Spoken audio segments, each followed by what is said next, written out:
Hello friends, இந்த வீடியோவில் கவுனி அரிசி பொங்கல் ரெசிபி தான் பார்க்க போகிறோம்.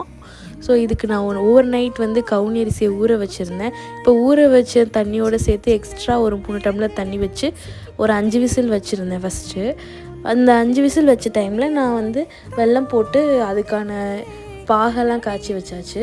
இப்போது எடுத்து பார்த்தா சுத்தமாக வேகவே இல்லை.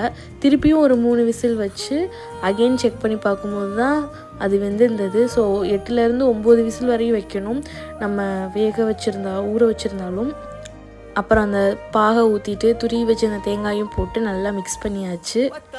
இந்த டைமில் நெய் போட்டு நம்ம என்ன நட்ஸ் வச்சுருக்கோமோ அதெல்லாம் போட்டு மிக்ஸ் பண்ணி நல்லா சிம் பண்ணி வச்சுருக்கணும். அதில் போட்டு நல்லா மிக்ஸ் பண்ணி வெயிட் பண்ணணும். நல்லா கெட்டி ஆகணும். எனக்கு தண்ணியாக தான் இருந்தது.